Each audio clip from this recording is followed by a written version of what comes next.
we're gonna go where most civilians haven't. We're taking a tour of Nellis Air Force Base. Welcome to Nellis, home of the fighter pilot. We've all seen and of course have heard the planes flying over the Las Vegas Valley.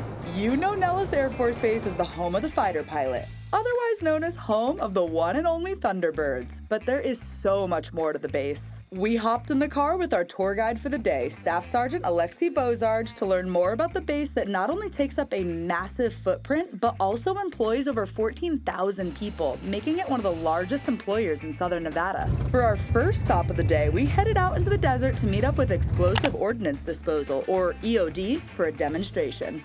Their job? To make an area safe by finding and disposing of explosive items. Not everything's going to work 100% of the time, so anytime that something doesn't work perfectly, things are going to be left over. So we'll go in, identify those, and things are either consolidated to one point and blown up, or if they're not safe to move, we'll end up blowing them right there where they sit. We can take care of anything from a bullet all the way to a nuclear weapon. The variety we detonated was a 40-pound shape charge. Fire in the hole! Fire in the hole! Fire in the hole! 3, 2, 1.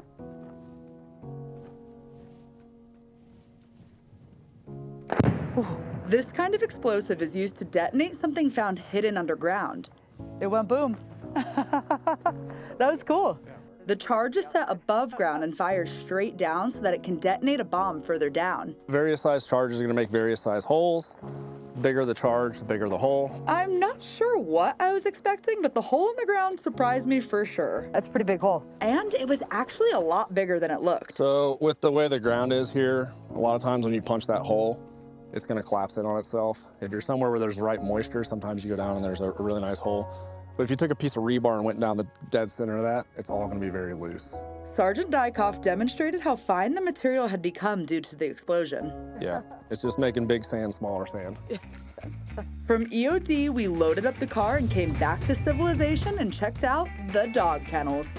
We met up with Tech Sergeant Rodriguez, who gave us a tour of the kennels where there are 6 dogs assigned to Nellis.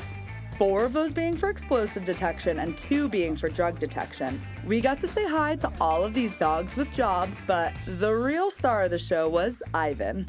So he's kind of our mascot. Okay. Sweet, sweet boy. Yeah. Everybody knows Ivan on base. If you talk to anybody in leadership. He's a lab. It's the wagging tail for me. Shortly after we shot this video, Ivan retired and was adopted by one of the sergeants who worked with him. But before we got to spend some more time with Ivan, the team gave us a training demonstration of how they would deal with a fence jumper on base who was not compliant with the officers. This canine is Benny.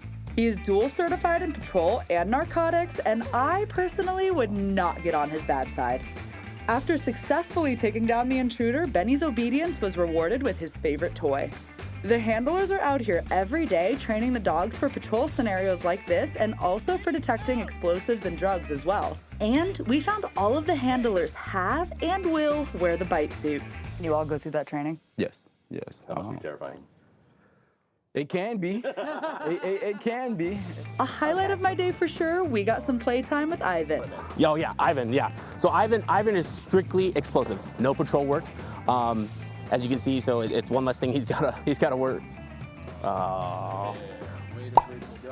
That's explosive right there. That's explosive, right? We build this bond as a team. We see these animals more than we see our families. So, and they just actually went on a mission, I want to say it was like maybe 3-4 weeks ago, to Los Angeles. Like I said, they support, presidential, any heads of state, anything like that, any foreign dignitaries that we may have come that require Secret Service, and then, we help assist when needed. To end our day, we spent some time on the flight line. Not expecting to literally drive onto the flight line, we got up close and personal. After waiting, we got to see some jets land. Over by the hangars, I did fangirl a little bit that we got to see the Thunderbirds in person. Being next to the Nevada Test and Training Range makes Las Vegas the perfect location for the Air Force Base. We saw for ourselves, the base truly is a small community within the Las Vegas community. There are restaurants, chapels, hotels, a movie theater, a tattoo shop, childcare, and so much more for the residents and workers on base. In addition to the more than 14,000 people the base employs, it offers support to 300,000 people in the Las Vegas area, including family members, retirees, and veterans. Fight's on! If you like this video, go ahead, drop it a thumbs up, and don't forget to subscribe to our channel. And for more fun content like this, check out these videos. We're gonna go keep watching planes take off.